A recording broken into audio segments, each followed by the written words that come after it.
Hello and welcome to T-Chat. My name is Asa S. I use they, them pronouns, and this is a podcast of Mozaic.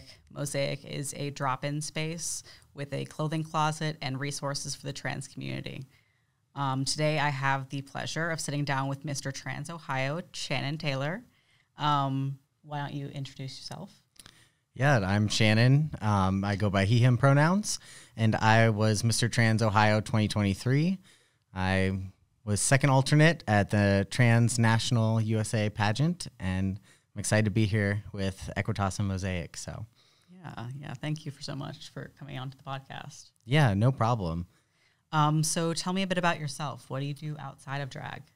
Yeah, so I actually work in healthcare as well. So my day job is working for Cover My Meds, if you've ever heard of it. Mm-hmm. And it's a wonderful company. We help get people the medicine they need to live healthy lives. And I always want to be doing something that's helping people. So having a day job where I'm contributing to something better and greater than myself really helps. And then obviously afterwards, I run a little bit of climbing and outdoorsman activities. So I love camping, hiking, kayaking, rock climbing, you name it. Just if I'm outside, I'm happy. Yeah. Alternately, I'm a huge nerd too. So I call it my winter hobbies. So I love Star Wars, Lord of the Rings, Magic the Gathering, Dungeons and Dragons. A little bit of everything, Yeah. So. Yeah. Tell me a little bit more about your involvement with queer climbing. Yeah, so I started a nonprofit here in Columbus, Ohio called Queer Climbing Columbus, and it runs different activities from within the gym space. So it has rock climbing at Scioto Audubon Park as well, and then 4 times a month they meet up at the different gyms located around Columbus. So there's one called Vertical Adventures, Chambers, Purely Boulders, and then Block Garden, which is located probably closest to the queer community, South Columbus. So it's super fun and gets people involved and gives a community a new meaning in a wellness space. Yeah, that is really cool. Yeah. So tell me a bit about your drag performance. How did you first become interested in drag? Oh, so I've been interested in drag since before I transitioned, right? It's that classic story of, hey, I want to be a drag king. Whoops. Before I started my transition experience, I was like, I'm interested in being more masculine and exploring that masculine side of myself. It took nearly 7 years for me to actually do it, but it's because I have a wonderful community that finally was like, hey, why can't you do it? Yeah. And I was like, I don't really have a good answer for that, except maybe time. But other than that, I was talking to my good friend and drag queen, Anastasia, and she was like, I'm not having any children. Well, surprise, she had me. So she's been helping me along the way and has been a very proud mother and came with me to Mr. Trans USA competition. And from there, Bandit was born, which is my drag persona. So yeah. Tell me a bit about that, your drag persona. How did you come up with that? Well, have you ever heard of Orville Peck? Yes. Okay. So I grew up in more of a rural space around country music. And, in my teenage years, I was like, no, I don't want to like country. And now as an adult, I'm like, hey, I grew up around that. I do like it. And I'm going to admit that and say it can be queer. And when Orville Peck came around, I was like, that's what I've been looking for. That Elvis style, big performance, along with a country musician. And that's who kind of inspired me to take the stage and give something a little bit different, as more of a masculine side of country. We've all heard Shania Twain, right? Right. So in the bars and things like that. So that's kind of what I wanted to bring and, showcase a different side of myself and how I grew up and, prove that you can be rural, queer, and still here. Yeah, absolutely. That's a really important story for a lot of rural gays out there. Yeah. Yeah. Can you share an experience you're especially proud of? Yeah. An experience I'm especially proud of is, which space would you like it? In any space. Any space. Okay. I'm very proud of what I've been able to do for the outdoors community. There's a drag queen also called Patty Gonya, who's one of my inspirations, and leading this area of wellness spaces for queer people. We started in bars. We started with drag. We started in different, I don't know, more so drinking spaces or partying spaces. And although those are still vital to our history and important, I'm super proud of creating Queer Climbing Columbus and then also creating outdoor weekend trips to Kentucky and West Virginia, specifically one that I've been helping with called Affinity Space Weekend. And it's where all people who maybe experience marginalization or, discrimination come together in the outdoors and help lead, through each other and teach what we know to people who maybe have never been able to experience those things before. Camping, whitewater rafting, scary but fun, and stuff like that. So it's probably my most proud moment is with Affinity Space Weekend and meeting people across the country and realizing I'm not alone in liking the outdoors, and we can make it safe in our numbers. Right, wherever we go. Wherever we go, yeah. Wherever we're surrounded by people like us, it's safe. Yeah. Yeah, safety in numbers. Safety in numbers, That's why we put pride flag stickers on our cars. That's why we put it on our backpacks, right? It's not just like hey, this is part of my personality. It's like I call it the bat signal, It's like, hey, you're safe with me. If you see that, you're like, okay, there's another one of us here. I'm all right. I at least know where I can go, So cool. Yeah. How do you prepare physically, maybe mentally too, for a drag performance?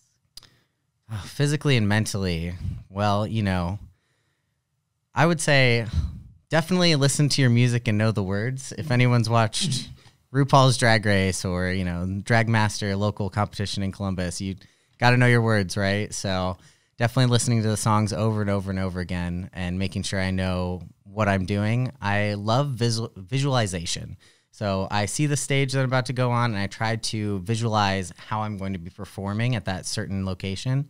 All locations are a little different, so seeing what step movements I'm going to make. What does the crowd look like? Is the crowd going to be more of a Orville Peck fan or, should I be pulling out some Taylor Swift or something instead and make it a little bit different? You definitely want to make sure everyone's having a good time and that you're performing in a way that people are going to enjoy. So, yeah, absolutely. So what has it been like to be a trans person in the drag scene? I have had some really amazing experiences as being a trans person in the drag scene. There are people out there that want to book you. There's people out there that support you. I think the only important thing is finding that right space, making sure when you are taking bookings or when you are going to a certain location, I think the only hard part is making sure it's safe for me. But other than that, I've mostly only had really great experiences, especially the trans women that are out there that are queens, kings, in-betweens, all types of artists. They've been wonderful and kind of bonding together through that and creating all trans reviews and things along those lines. I do wish that we booked more trans people and booked especially more just gender-nonconforming people. Yeah. That's what I really want to see in our community a little bit more. But other than that, it's been very welcoming, and I think Columbus has a great scene. In every city, it's not like Columbus. So Columbus is very open to diverse sets of drag, where other cities are kind of more focused on the old school, just drag queens, you know? So, yeah. Columbus definitely has a diverse set of drag interests. Oh, yeah. I'm very proud of this city. Yeah. Yeah, absolutely.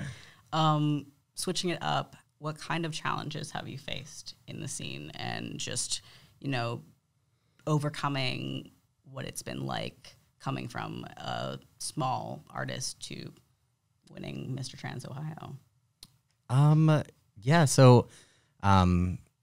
With Mr. Trans Ohio, it's like an interview process, and you kind of go through and they select you based on that. So I didn't have like a stage that I went on, but there was multiple people applying, and they select you based on a lot of your community work too. But I would say one of the problems that we face is this structure of what a body is supposed to look like. Yeah. And there's many different types of trans people, right? I'm, trans masculine, trans man, but there are people all across the spectrum that should be welcome in pageants and also welcome on stage for how they portray themselves. There shouldn't be only hey, you have this one set of curves and you're valid, right? It should be however you want to express yourself. If you're entertaining up there, you're entertaining, right? That's the whole word. Yeah, you're an entertainer. Yeah. That's what you should be. Yeah. But to put people in a box, I think, is still a problem in our community when we could just get rid of the labels, the boxes, and try to make more free spaces for everyone, especially the pageant space, which is why Trans USA pageant is so important. Yeah.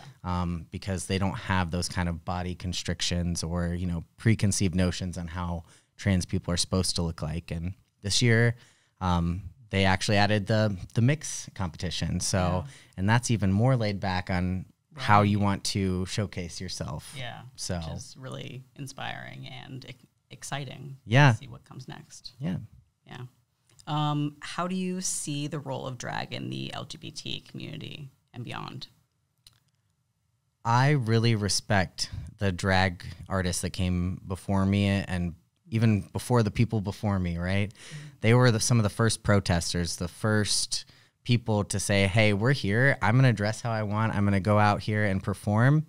And I think looking back at our history, especially trans women, right? And trans people of color, right, throwing those bricks, everything along those lines, that it's an important part of our history. And to keep that moving and to expand it and to help it grow is just allowing more visibility into our community and how we're just here and we're having fun and we're just like everybody else in the world, right? We're all humans, so. Drag is part of our roots, and that's something really important to our community. Yeah. Yes. Yeah. And I think bringing it to the 21st century and yes. expanding it to be just a mix of everything, like you said, a spectrum, is so important. So, yeah, I really, really respect that. How do you balance your personal life with your drag life? What's balance? Just kidding. What is balance? No, I really enjoy everything I do. If I start to get maybe overwhelmed, you just kind of take a step back and you say, hey, maybe we're not going to do any more bookings, or we're not going to go out to this open stage tonight. Mm-hmm. I really listen to my body and myself, right? So kind of keeping a balance is, hey, I feel good about this. I have time. I have a Google Calendar. Yeah. That's very important to my life. I don't know what I'm doing without it. Yeah. But I also travel. So Queer Climbing Cincinnati and Cleveland is also run by me. I stepped down from Columbus, so trying to keep track of like travel time and all those things. The main important thing that I always try to remember, if something is no longer bringing me joy, I'm going to Marie Kondo it, right? And I'm be like, you know what, I think I'm done with that for right now, and I'm going to shift gears over here. Because if something's bringing you joy, it doesn't feel like a task, Yeah. So if this drag event's going to bring me joy, I'm going to go do it. If this is bringing me joy, I'm going to go do it. But right when that happens, that's when that balance kind of feels out of whack. I'm overwhelmed. Well, probably overbooked myself. Yeah. I'm going to go play some video games and decompress, Important. So that's how I try to maintain balance, but it's a delicate balance, maintaining balance. Yeah. What advice would you give someone trying to get into drag, interested in becoming a drag artist? Yeah, so I'm still quite new at this myself, but been around the scene for a while. I say go out and do it, right? And I think one of the biggest things people prevent them, like that they do that to prevent themselves from doing something, is that they're scared of being new or scared of not looking good or scared of messing up. And the real truth is, all these people that you see that are so amazing on TV or wherever, they started messing up. They started, no one's just born a drag baby, right? I don't know. Maybe there's someone out there that was their whole goal, but I doubt it. We all start new. We all start from the basics, and make sure you find people that confirm what you're looking to do as yourself. Find people who accept you for your journey that you're taking, right? Find people that are going to support you and uplift you, not people who are going to bring you down. And that's a huge, important part of trying anything new. And that's what I try to do in all these community spaces that I build as well. Yeah, absolutely. So what are some of your future goals and aspirations? Future goals and aspirations. I just want to see more queer people outside. Yeah. I want to see more queer people going on hikes. I want to see more queer people camping. You know, it's something that I have always really wanted to share, but the world sometimes seems on fire, right? Like, especially lately, it seems like it's burning, it's on fire.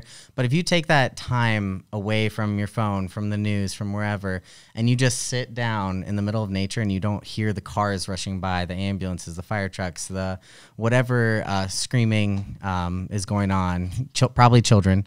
But you take that time in nature and you just listen to the leaves, you listen to the wind, you watch the water, you kind of realize everything is still turning. It's still going. And for that moment, you can experience that mindfulness, that peace. And that's really what my goal has always been to bring people an area where they can feel at home in their body, at home in the world, and feel okay in their mind. Yeah. Yeah. When is that? Go ahead and plug the Affinity week. Yeah, so I'm actually a part of a new nonprofit, which is part of the reason why I stepped down from Columbus as well. I have a friend in Atlanta named Shannon Taylor, and he came to me with this idea. He said, hey, we're all running these weekends of queer folks or BIPOC folks or whoever. And he said, why don't we bring it all together under one nonprofit, and we can apply for grants and get people gear for free and you know, have free classes or guided climbing. So it's called Climb Beyond the Barrier. And he's based out of Atlanta. And then another person named Harmon is based out of Atlanta, also on the board with me over there. So we have Muir Valley Pride, which is in Kentucky, Red River Gorge, if you ever heard of it, hiking and rock climbing and camping. And then there's also Affinity Space Weekend, which is not part of Climb Beyond the Barrier, but I'm trying to reel in my friend Brian Yamasaki, who runs Stonewall Climb DC. He started that, and they've been doing a great job running it. But that's in West Virginia, New River Gorge, which is now a national park. So yeah, and lots of events there as well.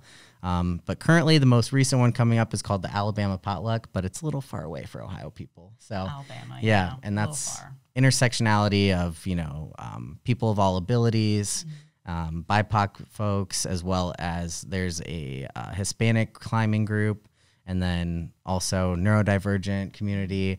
We're trying to make that one a spot for everybody, literally a potluck of all people, right? What are the dates for that? That is the weekend of May 3rd. Yeah. And then when is the next weekend that the nonprofit is planning?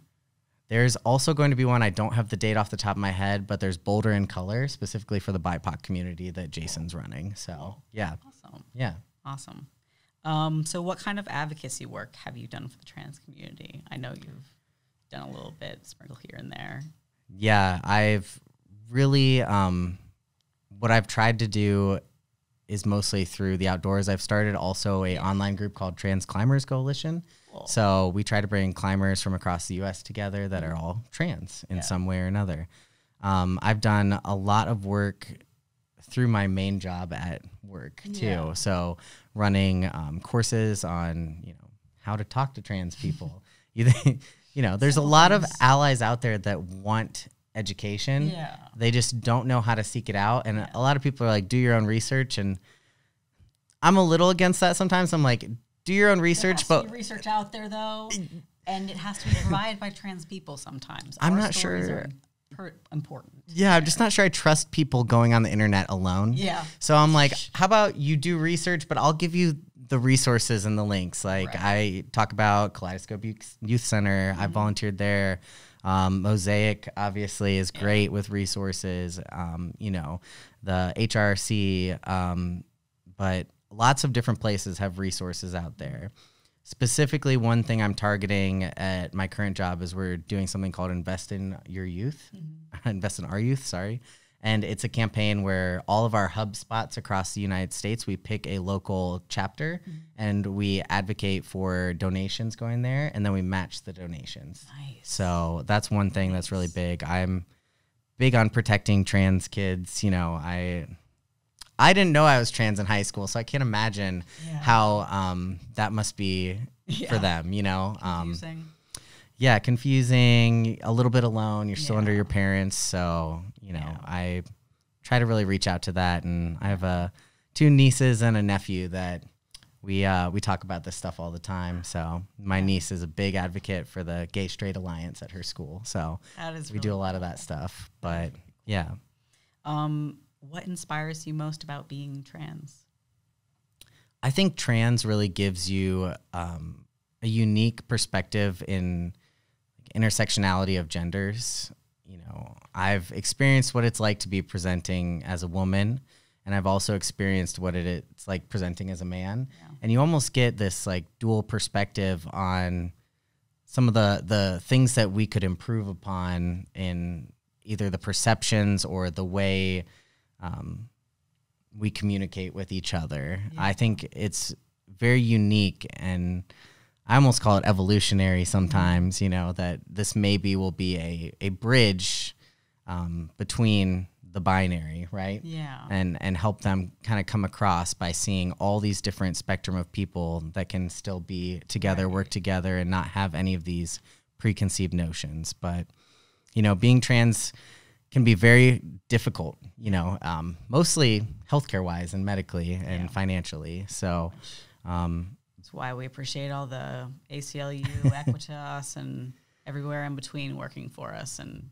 trying to help, which we did just have a recent win. So thankfully, yes, things are going in a good direction finally. So, yeah, I mean, I think any trans person can say that they have a unique experience in the world that a lot of people don't have. And I think us communicating that and being open about our experiences is something that will truly change the world. Yeah, I agree. Is there anything else about your journey that you'd like to share? You know, the one thing that I like to tell people is that I don't have any special skills. Mm-hmm. Like I didn't come into this, again, born doing all these things that I did. I just made a decision one day and I was like, you know what? I'm not going to let my fear hold me back anymore. I'm going to get on stage. I'm going to go do a pageant and I'm going to start a nonprofit. But everybody is capable of great things. Yeah. And I think everybody's capable of pursuing things that make them happy or their dreams or however they want to help the community. And it's also okay to feel like you don't have capacity either. Mm-hmm. There are days I don't have capacity to do things and, you know, retreat into my nerddoms at home. But you are capable of so many great things. And that's just what I want the community to know. And all these people you see doing things are also still afraid sometimes. And it's having that courage to take that step forward or try something new or go camping, you know, and meet new people that could bring you some of the best people you could meet or a new community and, I don't know, social uplifting. So your social life doesn't have to be big and broad, but having those people around you that make you feel comfortable can be so great for mental health. And releases serotonin, dopamine. We all need that sometimes. We all need some quiet time sometimes. That balance. That balance is really important. But absolutely. Yeah, that's mainly the thing that I want to convey to people is everyone is amazing and unique and brings something to the world. So absolutely. Yeah. Well, thank you so much to listeners for coming on to this T-Chat podcast. And thank you so much for joining us. Thank you for having me. Yeah, absolutely. Absolutely. All right. Bye.